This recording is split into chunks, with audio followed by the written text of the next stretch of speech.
En la noche tarde, dos hermanas llamaron a la puerta, la anciana miró sus vientres y lloró. Hola a todos. Disfruten de estos momentos de relajación mientras miran. El golpeo urgente en la puerta rompió el silencio de la casa. Doña Camila levantó la cabeza desde su vieja silla de madera cerca del fuego, sus manos temblorosas dejaron el libro sobre la mesa. ¿Quién podría llegar a esta hora, en un clima tan gélido? Con la lámpara de aceite en mano, se dirigió a la puerta. La luz cálida iluminaba sus ojos, ya debilitados por los años, pero aún llenos de agudeza. Los golpes sonaron de nuevo, más insistentes, como si quien estuviera afuera luchara contra la crueldad de la noche invernal. Un momento, ya voy, dijo doña Camila en voz alta, con un tono cargado de preocupación. Cuando abrió la puerta, se quedó inmóvil ante la escena que tenía delante. Dos chicas jóvenes, de unos 16 años, temblaban bajo la nieve. Ambas vestían ropa delgada, y sus rostros pálidos mostraban los estragos del frío y el agotamiento. Pero lo que más sorprendió a doña Camila fueron sus vientres abultados, ambas estaban embarazadas, y claramente, sus partos estaban muy cerca. Por favor, ayúdenos, susurró una de las chicas, con una voz ronca por el hambre y el frío. La joven, con cabello largo y castaño, casi se desplomó antes de que la otra lograra sostenerla. Dios mío, entren ya, no pueden quedarse ahí afuera. Doña Camila rápidamente ayudó a las chicas a entrar y cerró la puerta de golpe para impedir que el frío invadiera la casa. Dentro de la casa, el calor del fuego las envolvió de inmediato. Se sentaron en sillas, temblando, mientras se aferraban a los pañuelos que doña Camila les había dado. Ella rápidamente les sirvió 2 tazas de té caliente y las colocó frente a ellas, con una mirada llena de preocupación. ¿Quiénes son? ¿Qué hacen caminando en este clima? Preguntó con un tono que mezclaba severidad y ternura. La chica de cabello castaño, quien había hablado antes, tomó un sorbo de té y trató de responder. Soy María, ella es mi hermana Ana. Nosotras, no tenemos a dónde ir. Los ojos de doña Camila se posaron en Ana, la joven de cabello negro y mirada ojerosa. Ana no dijo nada, solo asintió débilmente, claramente exhausta. Al observarla más de cerca, doña Camila notó que los labios de la joven estaban agrietados, sus manos heladas y que tenía marcas de moretones en las muñecas. No hizo más preguntas, pero su corazón se encogió. ¿Han comido algo?, preguntó suavemente. María negó con la cabeza, su voz temblorosa. No, señora. Dios mío. Doña Camila se levantó de golpe, abrió un armario y sacó un trozo de pan, algo de queso y un cuenco de sopa caliente del fuego. Colocó todo frente a las chicas, con una mirada llena de compasión. Coman, coman. No hablen ahora. Primero necesitan recuperar fuerzas. María y Ana no necesitaron más invitación. Comieron con desesperación, como si no existiera un mañana. Al verlas, doña Camila no pudo evitar preguntarse qué había llevado a estas jóvenes a una situación tan desgarradora. ¿Quiénes eran? ¿Por qué habían llegado a esta aldea remota en una noche tan helada? Cuando terminaron de comer y comenzaron a tranquilizarse, María se armó de valor para contar su historia. Su voz temblaba, no solo por el frío, sino también por el miedo evidente en sus ojos. Nosotras, vivíamos en la ciudad. Yo trabajaba en una tienda y Ana era estudiante. Pero entonces, un hombre destruyó nuestras vidas. María se detuvo, con los ojos enrojecidos. Se llama Fernando, es un hombre rico y poderoso. Nos utilizó y, cuando todo salió a la luz, nos amenazó con eliminarnos si nos atrevíamos a decir la verdad. Al escuchar esto, una oleada de ira recorrió a doña Camila. Pero no interrumpió a María, dejándola continuar. Nos obligó a abandonar la ciudad. Dijo que si no desaparecíamos, nos haría la vida imposible. No tuvimos otra opción. María sollozó, sus manos temblorosas agarrando con fuerza la taza de té. Hemos estado vagando durante semanas, sin atrevernos a confiar en nadie. Pero cuando vimos su casa, pensamos que tal vez Usted podría ayudarnos. Doña Camila permaneció en silencio, luchando contra las lágrimas. Lo que María contaba la hizo recordar su propia juventud, cuando había sido una joven sometida a las injusticias de la sociedad y los abusos de los poderosos. Entendía profundamente la desesperación que estas chicas sentían. María, Ana, ya no tienen que tener miedo, dijo con voz firme y segura. Han llegado al lugar correcto. Pase lo que pase, no permitiré que nadie las lastime. María la miró con gratitud, pero también con un poco de duda. Pero, ¿no tiene miedo? Fernando, él es muy peligroso. Si descubre que nos está ayudando, podría. No tengo miedo, interrumpió doña Camila, con una mirada decidida. No se preocupen, ahora descansen, mañana pensaremos qué hacer. Bajo la guía de doña Camila, María y Ana se recostaron en una pequeña cama en la sala. La luz del fuego seguía proyectándose en las paredes de madera, brindando una sensación de seguridad que no habían sentido en mucho tiempo. Doña Camila se sentó en silencio junto al fuego, mirando a través de la ventana. La nieve seguía cayendo, cubriendo de blanco el bosque exterior. Sabía que desde el momento en que había abierto la puerta para dejarlas entrar, se había involucrado en una lucha peligrosa. Pero su corazón no le permitía darles la espalda. En su mente, la imagen de María y Ana, dos vidas frágiles enfrentando un mundo cruel, la llevó a prometerse que las protegería a toda costa. Afuera, la oscuridad seguía envolviendo todo, pero dentro de la pequeña casa de doña Camila, la luz de la bondad humana se había encendido, más brillante y cálida que nunca. Fernando López, a sus 45 años, era un hombre conocido en toda la región, no por sus buenas acciones, sino por su poder y crueldad.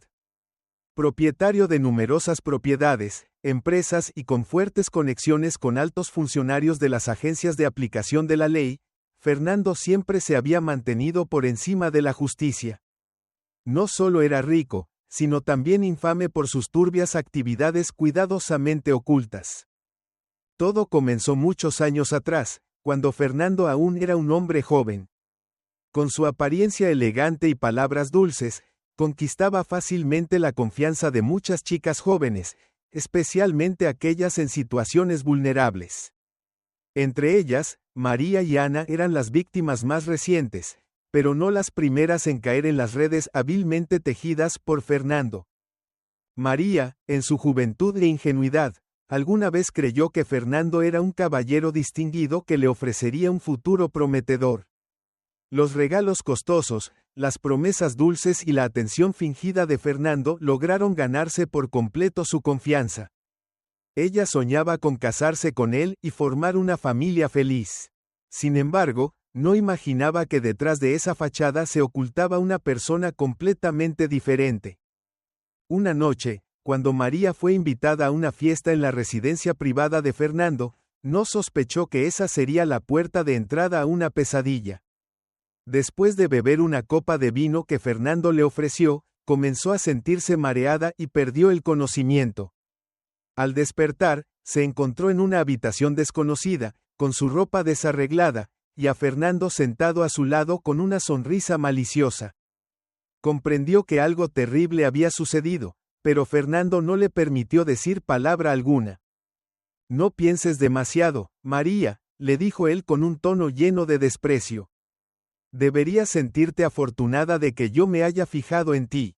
Pero recuerda, si dices una sola palabra sobre esto, no solo tú, sino toda tu familia pagará las consecuencias. El miedo paralizó a María, y no se atrevió a contarle a nadie, ni siquiera a Ana, su hermana menor y confidente.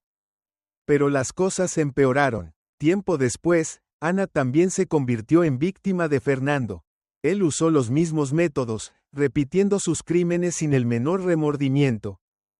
Fernando no solo era experto en manipular a jóvenes vulnerables, sino también en encubrir sus actos.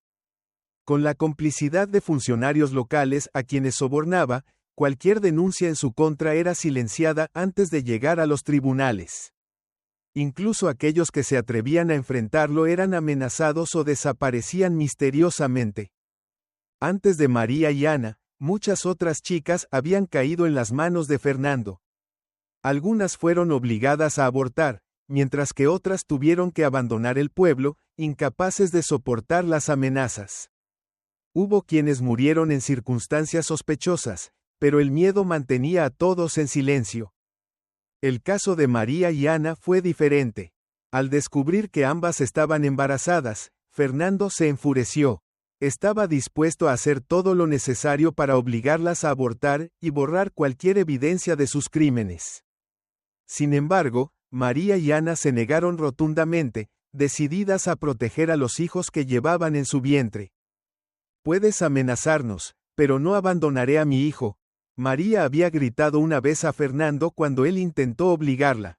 «De acuerdo», respondió él con una sonrisa fría, «pero no los tendrás por mucho tiempo».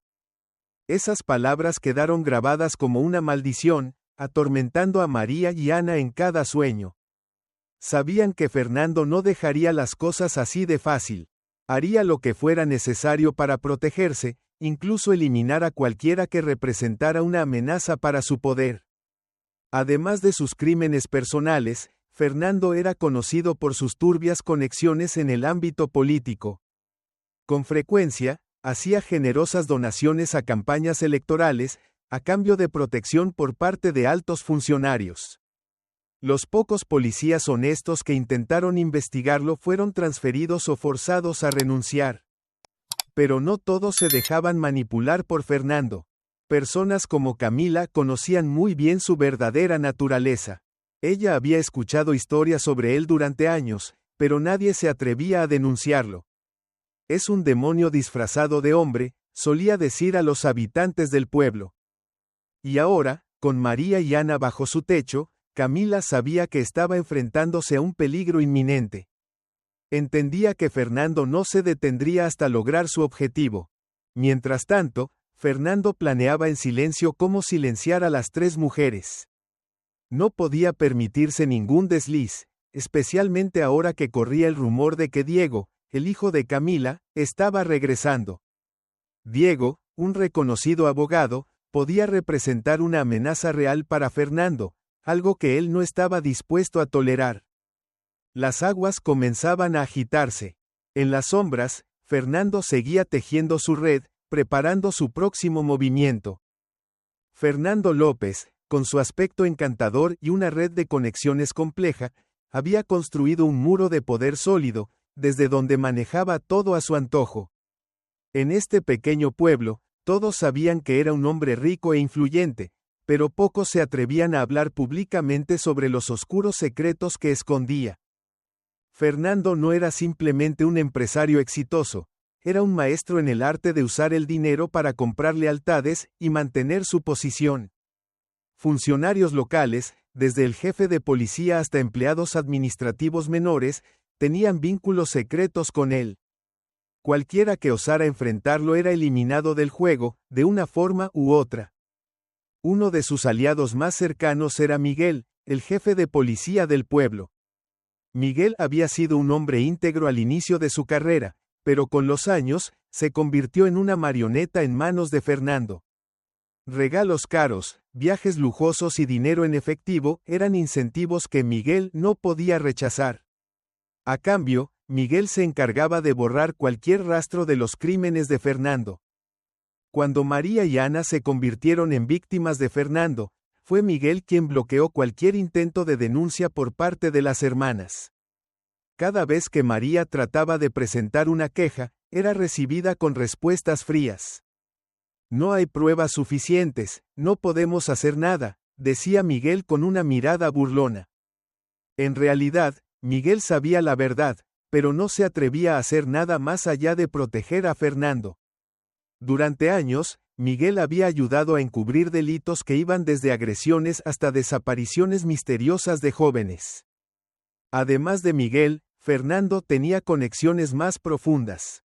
Con frecuencia organizaba fiestas lujosas, a las que asistían funcionarios de las regiones cercanas. Estas reuniones no eran solo para entretenimiento, sino también una oportunidad para Fernando de consolidar su poder.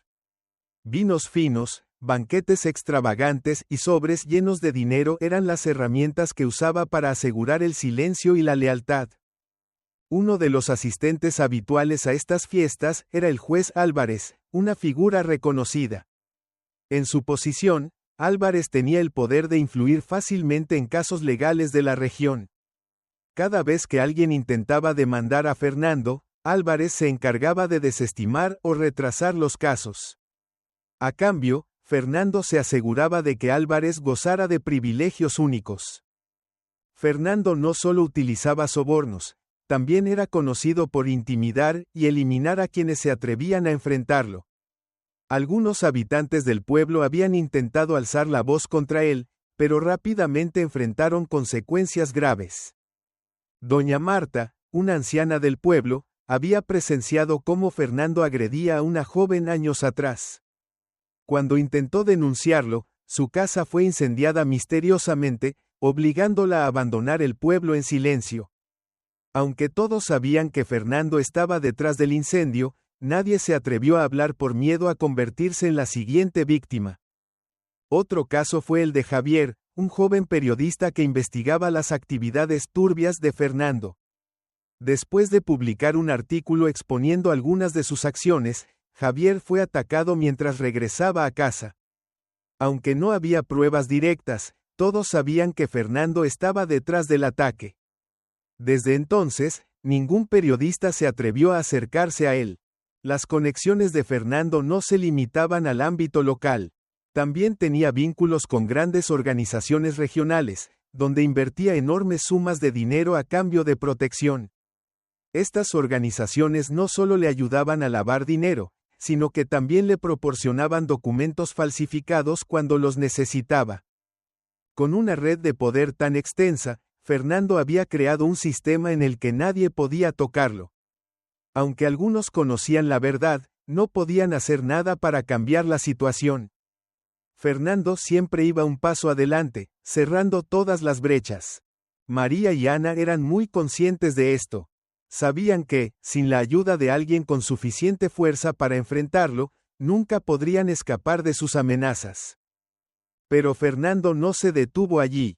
Al enterarse de que María y Ana se habían refugiado con Camila, inmediatamente tomó cartas en el asunto. No podía permitir que las dos hermanas vivieran para denunciarlo. Esa vieja no sabe con quién se está enfrentando, dijo Fernando a uno de sus hombres. Quiero que se callen para siempre. Fernando ordenó a sus hombres vigilar la casa de Camila y encontrar la forma de eliminar a las tres mujeres. No le importaba recurrir a la violencia, siempre que eso protegiera sus secretos. Un débil rayo de sol se filtraba entre las hojas, pero dentro de la pequeña casa de Camila, el ambiente seguía siendo pesado. María estaba sentada cerca de la ventana, con las manos sobre su vientre y el rostro pálido mientras comenzaban leves contracciones. Ana yacía acurrucada en la vieja cama de madera, con respiración débil y el rostro cubierto de sudor.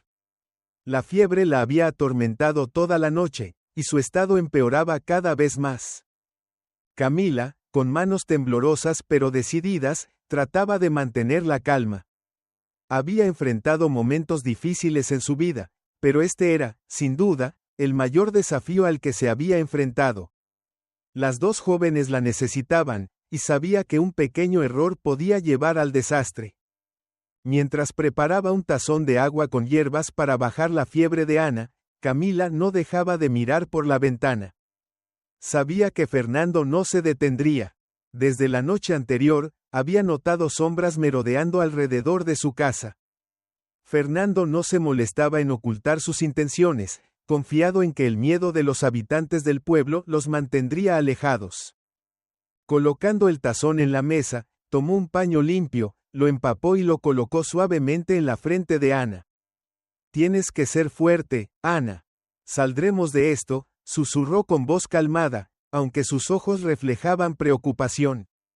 Desde la ventana, María la llamó en voz baja. Señora, creo que hay alguien vigilándonos. Camila se acercó a María y miró por una rendija en las cortinas.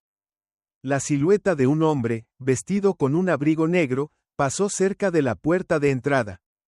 Sus manos apretaron con fuerza el borde de la mesa.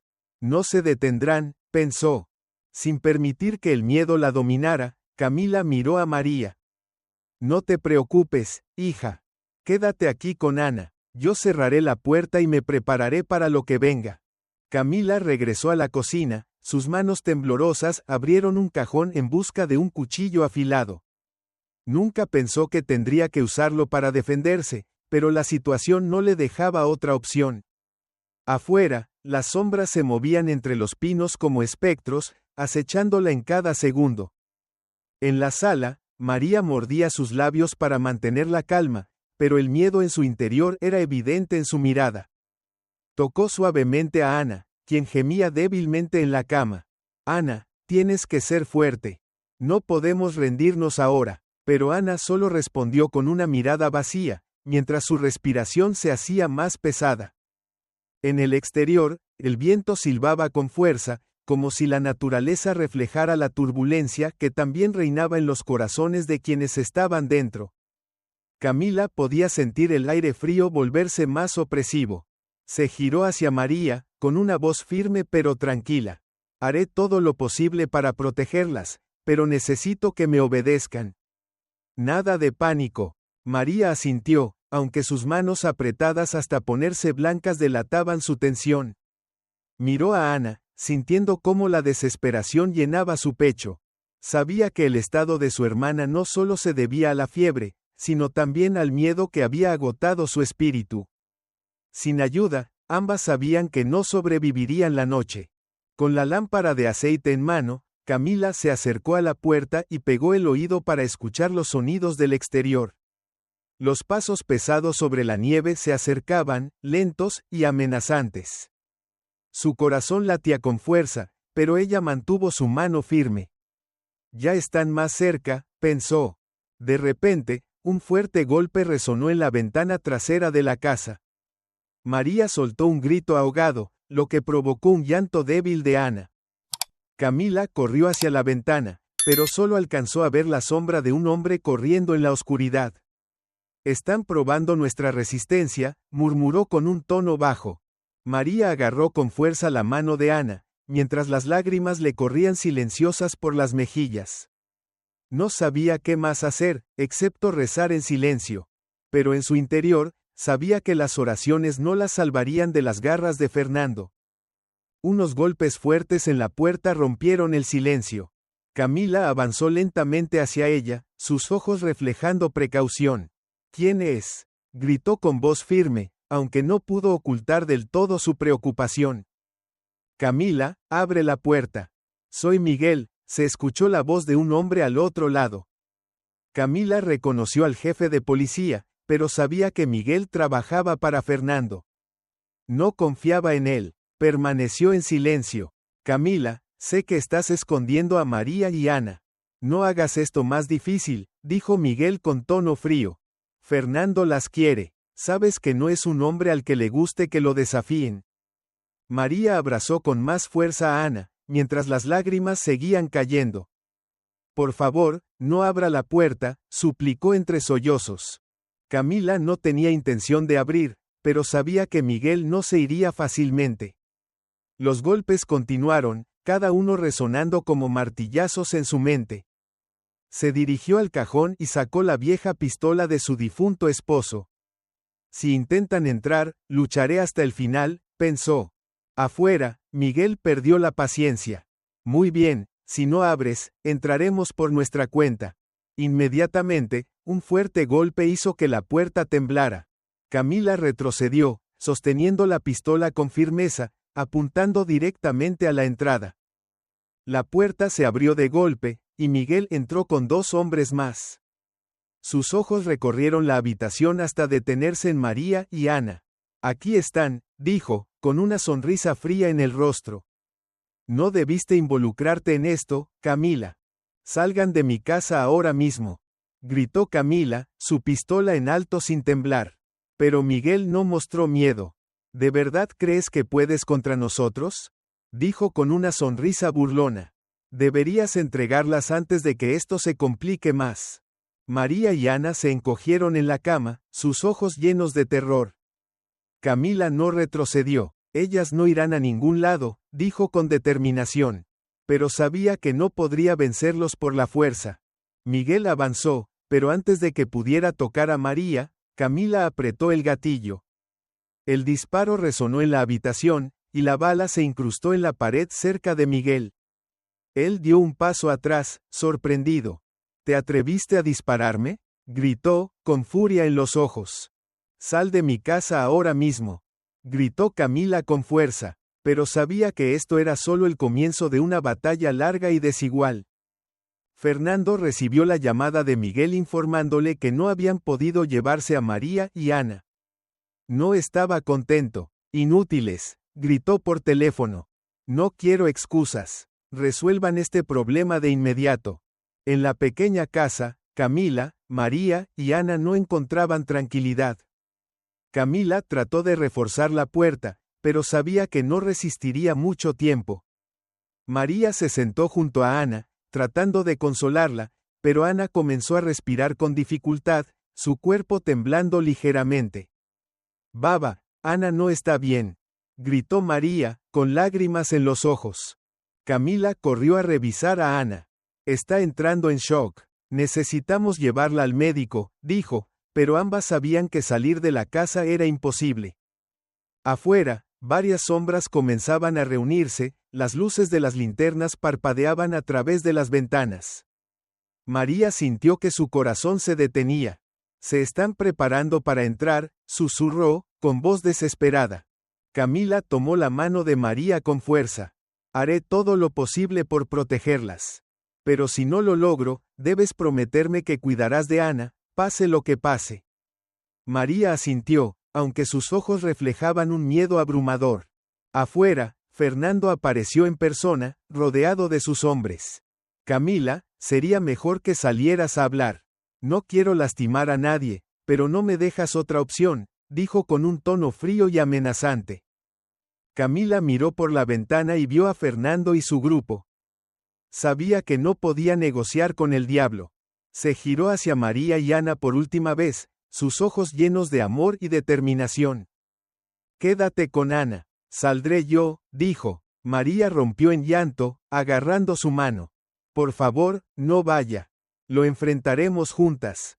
Camila negó con la cabeza y suavemente apartó la mano de María. Cuida de Ana. Haré lo necesario para protegerlas. Con esas palabras, salió por la puerta, enfrentándose al peligro que la esperaba. La puerta se cerró detrás de ella, dejando a María y Ana en la pequeña casa, donde la luz del fuego apenas podía disipar el miedo que las envolvía. Fernando permanecía afuera, con una expresión calmada pero llena de cálculo. No tenía prisa por entrar, sabiendo que la violencia no siempre era la única solución. Esta vez, decidió recurrir a su estrategia habitual, la corrupción. Una táctica que le había servido innumerables veces, y estaba seguro de que Camila, una anciana, no podría resistir la tentación del dinero. Hizo un gesto para que sus hombres se retiraran, intentando dar la impresión de que no quería recurrir a la fuerza. Con un pequeño maletín en la mano, Fernando subió los escalones del porche, su mirada fría fija en la puerta. Tocó 3 veces, cada golpe resonando en la tranquilidad de la noche invernal. Dentro de la casa, Camila miraba fijamente la puerta, con el arma firmemente sujeta en sus manos. No respondió ni se acercó. Camila, la voz de Fernando resonó, grave y clara. No he venido a causar problemas. Quiero hablar contigo, como adultos. Camila no contestó. Sabía que cualquier palabra de Fernando no era más que mentiras disfrazadas con una fachada seductora. Pero Fernando no estaba dispuesto a rendirse tan fácilmente. Dio un paso más cerca, su tono volviéndose más suave, como el susurro de una serpiente que busca tentar a su presa. Camila, sé que eres una mujer inteligente. No quiero hacerle daño a nadie en esta casa. Todos somos personas razonables. ¿Por qué no encontramos una solución que sea beneficiosa para todos? Camila permaneció en silencio, pero sus dedos se aferraron con más fuerza al arma. Escuchaba cada palabra, pero no permitía que ninguna penetrara en su determinación. Fernando continuó, su voz cuidadosamente modulada para sonar sincera. Sabes quién soy, y también sabes de lo que soy capaz. Pero no quiero llegar a ese punto. Estoy aquí para hacer una propuesta, no una amenaza. Resolvamos esto de manera pacífica. Se inclinó y colocó un maletín sobre el escalón del porche. Lo abrió con cuidado, revelando en su interior gruesos fajos de billetes perfectamente ordenados bajo la luz de las linternas. Camila, esto es dinero. Mucho dinero, suficiente para que vivas cómodamente el resto de tu vida. Solo tienes que entregarme a María y Ana, y todo esto será tuyo. Puedes abandonar este pueblo y disfrutar de tus días en tranquilidad y lujo. Nadie saldrá herido, y nadie tendrá que enfrentarse a consecuencias. La propuesta de Fernando resonó como una daga en la atmósfera tensa. María, sentada en un rincón junto a Ana, escuchó todo.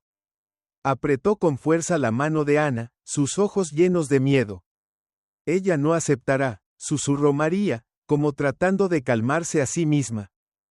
Camila se acercó a la puerta, sin abrirla, pero habló con una voz clara y firme. Fernando, ¿crees que soy el tipo de persona a la que puedes comprar con dinero? Estas dos chicas no son mercancías, y yo no soy una persona codiciosa.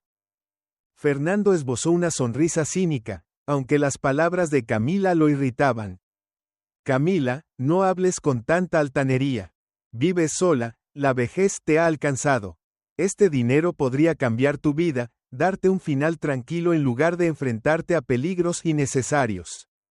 Si no piensas en ti misma, al menos considera a las chicas en tu casa. Si me las entregas, te garantizo que no les haré daño. Fernando, sé exactamente qué clase de hombre eres, replicó Camila, su voz helada. ¿Dices que no les harás daño? ¿Y lo que ya les has hecho, cómo lo llamas? No confío en ti, y no quiero tu dinero sucio. Márchate de aquí de inmediato, antes de que pierda la paciencia. Fernando frunció el ceño, cerrando los puños con fuerza. El desprecio y la resistencia de Camila lo hacían perder la calma. Camila, gruñó, con una amenaza clara en cada palabra. No entiendes tu situación. Esto no es una oferta. Es tu última oportunidad. Si te niegas, no puedo garantizar que todo permanezca tranquilo. No me hables como si fuera una tonta, Fernando, respondió Camila, con un tono desafiante. ¿Crees que te tengo miedo? He vivido la guerra, he perdido a mi familia, y he enfrentado dolores que ni siquiera puedes imaginar. Si piensas que tus amenazas pueden intimidarme, estás muy equivocado. Fernando retrocedió un paso, su rostro cambió de color. Se giró hacia sus hombres, que esperaban a lo lejos, con furia en la mirada. Pero sabía que irrumpir en la casa no sería la mejor opción en ese momento. Te arrepentirás, Camila, dijo, con una voz tan fría como el hielo. Te darás cuenta de que tu terquedad no traerá más que sufrimiento. Fernando cerró el maletín y caminó hacia el auto estacionado en la oscuridad. Antes de subir, miró la casa por última vez. Esto no ha terminado. Volveré, y la próxima vez, no tendrás elección. La puerta de la casa vibró ligeramente cuando Fernando y sus hombres se alejaron, dejando un silencio aterrador en el ambiente. Pero para Camila, sabía que esto era solo el comienzo de una tormenta aún mayor. Sostuvo con fuerza su pistola, sus ojos llenos de determinación. Sin importar los planes de Fernando, ella no se rendiría. El sonido del teléfono rompió la tranquilidad de una tarde en la oficina del abogado Diego, donde los últimos rayos del sol se filtraban a través de las ventanas grandes. Diego, el único hijo de Camila, estaba sentado frente a su escritorio, sumido en documentos legales. Cuando recibió la llamada de un viejo vecino, su rostro se oscureció. La historia sobre la situación de su madre y las dos chicas, María y Ana, hizo que un torrente de emociones se despertara en él. Regresaré de inmediato, dijo Diego, con voz decidida. Inmediatamente organizó su trabajo y llamó a su grupo de amigos cercanos, abogados talentosos con quienes había trabajado durante años. Diego sabía que para derrotar a un hombre tan peligroso como Fernando, no podía hacerlo solo. En menos de una noche, Diego llegó al pueblo donde había nacido y crecido. Su llegada trajo una nueva esperanza para Camila y las dos hermanas, María y Ana. Al entrar en la pequeña casa de su madre, Diego abrazó a Camila con fuerza, sus ojos reflejaban determinación. «Mamá, no permitiré que esto continúe. Protegeré a ti y a estas chicas», dijo Diego, con una voz firme. Camila, aunque trataba de mantener la calma, no podía ocultar su emoción. «Diego, confío en ti. Pero Fernando no es alguien fácil de enfrentar. Tiene demasiado poder. El poder de Fernando solo existe porque nadie ha tenido el valor de enfrentarlo». «Yo cambiaré eso, mamá», respondió Diego. Diego pasó la noche escuchando a María relatar toda la historia.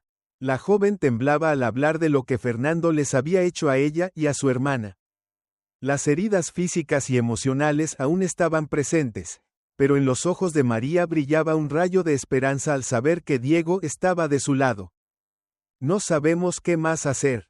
Tiene demasiados cómplices. Incluso el jefe de policía, Miguel, está de su lado», dijo María, con voz quebrada. «Por eso necesitamos la ley.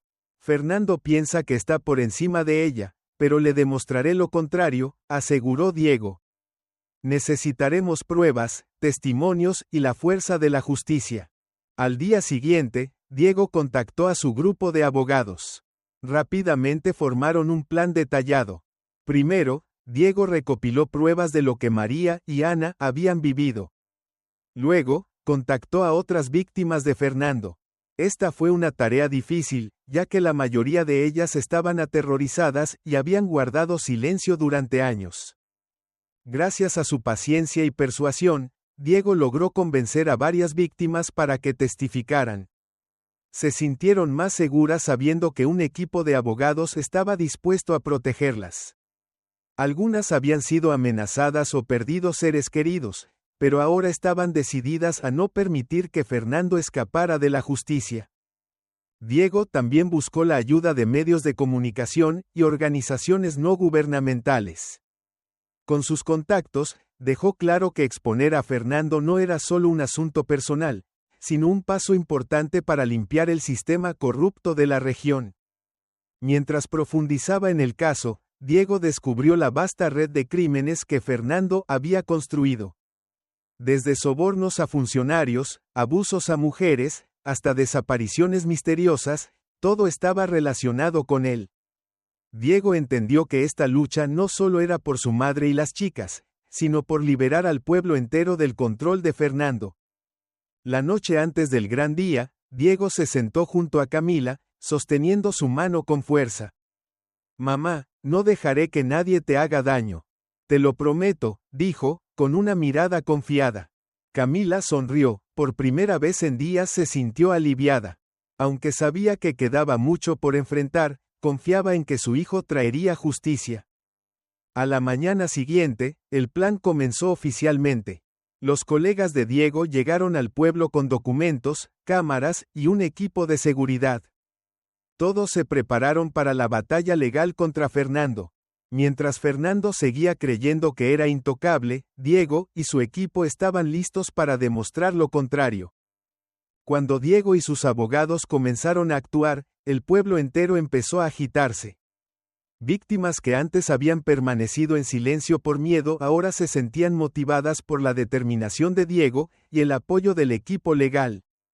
Se reunieron en casa de Camila, que se convirtió en un centro secreto de planificación contra Fernando. Diego no solo se basó en los testimonios de María y Ana, sino que también reunió otras pruebas. Uno de los hallazgos más importantes fue el diario de una víctima anterior, donde detallaba los abusos y amenazas de Fernando. Además, encontró registros financieros que demostraban que Fernando usaba dinero ilícito para sobornar a funcionarios y ocultar sus crímenes. «Esto es clave», dijo Diego al colocar los documentos sobre la mesa. «No solo probaremos que es culpable, sino que expondremos toda la red de corrupción que ha construido». María miró los documentos, con esperanza en sus ojos. «¿Crees que tenemos una oportunidad?». Diego asintió, con una sonrisa confiada. No solo una oportunidad, sino una victoria. Pero no será fácil. Él contraatacará. Diego organizó reuniones privadas con las víctimas, ayudándolas a prepararse emocionalmente para testificar en la corte. Aunque al principio algunas dudaban, al ver la determinación de Diego y su equipo, comenzaron a creer que la justicia era posible. He guardado silencio demasiado tiempo, dijo una mujer mayor, la primera víctima de Fernando. Pero si no hablo ahora, nadie lo detendrá. Esas palabras dieron fuerza a todos. Poco a poco, el número de testigos creció, creando una ola de resistencia contra Fernando. Fernando, al darse cuenta de que no podía ignorar la situación, comenzó a moverse para defenderse. Usó sus conexiones para presionar a la policía y a las autoridades, intentando frenar la investigación. Sin embargo, Diego estaba preparado para esto. En una confrontación en la estación de policía local, Fernando sonrió con desprecio a Diego. ¿Crees que puedes derrotarme? Los abogados como tú no son más que hormigas frente a un elefante. Diego no se inmutó, lo miró fijamente y dijo, con voz firme y fría. Tú crees que estás por encima de la ley, pero demostraré que nadie escapa de la justicia, ni siquiera tú. Diego no se limitó al trabajo legal. También usó los medios de comunicación para difundir la historia de María y Ana. Artículos exponiendo los crímenes de Fernando aparecieron en los principales periódicos, causando un gran revuelo. Organizaciones de derechos humanos y protección a las mujeres se unieron a la causa, aumentando la presión sobre las autoridades. Los habitantes del pueblo, quienes durante años habían vivido aterrorizados por el poder de Fernando, comenzaron finalmente a alzar la voz. Organizaron reuniones públicas exigiendo justicia para María, Ana y las demás víctimas.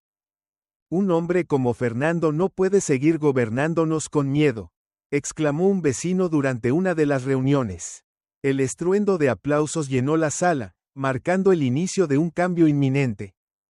Con Diego y su equipo de abogados recopilando pruebas contundentes y reuniendo a testigos clave, la policía finalmente se vio obligada a actuar.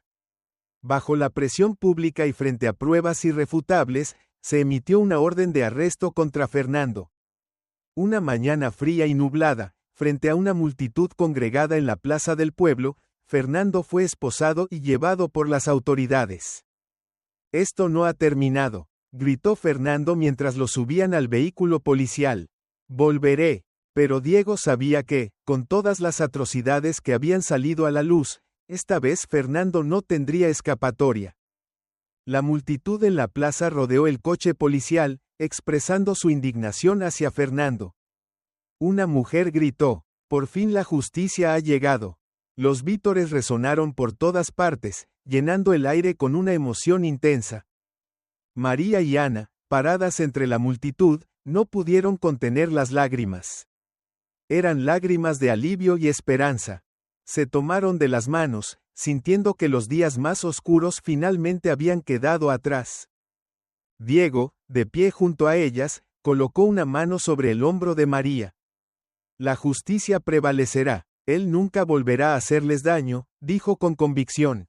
Semanas después del arresto de Fernando, comenzó el juicio en su contra. La sala del tribunal estaba llena de personas, víctimas, habitantes del pueblo, periodistas y representantes de organizaciones de derechos humanos. Todos esperaban presenciar cómo uno de los hombres más poderosos y despiadados finalmente enfrentaba la justicia.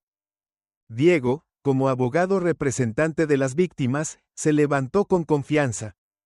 A su lado estaban sus colegas, los mejores abogados que había reunido para el caso. María y Ana se sentaron en la primera fila, con rostros tensos pero llenos de esperanza. No estoy aquí solo por María y Ana, comenzó Diego en su discurso de apertura, sino por todas las víctimas que han sufrido en silencio los abusos de Fernando López. Esto no es solo una cuestión de justicia individual, sino de proteger a nuestra sociedad de aquellos que usan su poder para pisotear a los demás. Uno a uno, Diego presentó las pruebas ante el tribunal. Primero fue el diario de una víctima anterior, seguido de documentos financieros que demostraban cómo Fernando había sobornado a funcionarios y lavado dinero para encubrir sus crímenes. Los testigos comenzaron a subir al estrado, compartiendo con valentía las experiencias traumáticas que habían sufrido. María y Ana también tuvieron el valor de testificar. María, con la voz temblorosa pero llena de determinación, relató lo que Fernando les había hecho a ella y a su hermana. No solo destruyó nuestras vidas, sino que también sembró miedo y desesperanza. Pero hoy ya no le tenemos miedo, dijo, mirando directamente a Fernando. Fernando, sentado en el banquillo de los acusados, intentaba mantener la compostura, pero era evidente su preocupación. No había imaginado que las personas a quienes había considerado insignificantes tuvieran la valentía de enfrentarlo. Paralelamente, las relaciones corruptas de Fernando también comenzaron a desmoronarse. Varios funcionarios que habían sido comprados por él fueron investigados y obligados a renunciar. El jefe de policía Miguel, quien había protegido a Fernando durante años, fue acusado formalmente y enfrentaba cargos por encubrimiento. La caída de Miguel marcó un golpe devastador para la red de influencia de Fernando. Policías honestos que habían sido marginados por Fernando ahora regresaban para colaborar con Diego. Uno de ellos, el teniente Javier, subió al estrado y describió en detalle cómo Fernando había manipulado el sistema legal durante años. No podría haber hecho lo que hizo sin la complicidad de los corruptos. Pero hoy, eso cambiará, declaró Javier. Tras días de intensas deliberaciones, el tribunal finalmente emitió su veredicto. Cuando el juez se puso de pie para leer la sentencia, la sala quedó en completo silencio. El acusado, Fernando López, es declarado culpable de los cargos de violación, amenazas, soborno a funcionarios y organización criminal. Se le condena a cadena perpetua sin posibilidad de apelación. Además, deberá pagar una indemnización significativa a las víctimas, incluyendo a María y Ana, como reparación por los daños causados. La sala estalló en aplausos. Algunas personas lloraron de alegría. Fernando, con la cabeza gacha, había perdido toda su arrogancia. Sabía que su vida de impunidad había llegado a su fin. Al salir del tribunal, María y Ana se tomaron de la mano, sus rostros bañados en lágrimas de alivio. Lo lograron, dijo Diego, sonriendo con orgullo. Ustedes son más fuertes de lo que creen. Gracias, Diego. No sé qué habría sido de nosotras sin ti, dijo María, con la voz entrecortada por la emoción. De verdad, gracias, añadió Ana, con una sonrisa débil pero sincera. La noticia del juicio y la condena de Fernando se esparció rápidamente. El pequeño pueblo que había estado bajo su dominio ahora se llenaba de esperanza y alegría. Las personas que antes vivían en silencio y miedo comenzaron a abrirse, apoyándose mutuamente y reconstruyendo su comunidad. María y Ana, con el apoyo de organizaciones no gubernamentales, empezaron una nueva vida. Decidieron quedarse en el pueblo, abrieron una pequeña tienda y comenzaron a construir un futuro para ellas y los hijos que estaban por nacer. Camila, con los ojos llenos de orgullo, observaba cómo las jóvenes sanaban tanto física como emocionalmente. Se merecen toda la felicidad del mundo, les dijo, con una calidez que llenaba el hogar. Una semana después del juicio, Diego regresó a la ciudad para continuar con su carrera como abogado. Se fue con el corazón ligero y lleno de satisfacción. Sabía que su trabajo no solo había ayudado a su madre, sino que también había transformado a todo un pueblo y dado justicia a muchas víctimas. En el camino de regreso, Diego recibió un mensaje de texto de María. Eres nuestro héroe, nunca olvidaremos lo que hiciste por nosotras. Diego sonrió, mirando hacia el horizonte mientras el pueblo desaparecía lentamente en la distancia. Sabía que, aunque no estuviera físicamente allí, su corazón siempre estaría conectado con ese lugar, donde había logrado marcar la diferencia. La historia de Diego, María y Ana nos recuerda que la justicia puede prevalecer si se enfrenta con valentía y unidad. No importa cuán grande sea el poder de un opresor, la luz de la verdad y la determinación pueden derribar cualquier sombra. Es un recordatorio de respetar las leyes, no guardar silencio ante la injusticia y proteger a los más vulnerables. Sobre todo, muestra que la compasión y la voluntad de luchar pueden no solo salvar a individuos, sino transformar a comunidades enteras. Si te ha gustado esta historia, te invitamos a dar like y suscribirte a nuestro canal. Tu apoyo nos motiva a seguir trayendo historias conmovedoras casi todos los días. Estamos muy agradecidos por tu apoyo. Nos vemos pronto.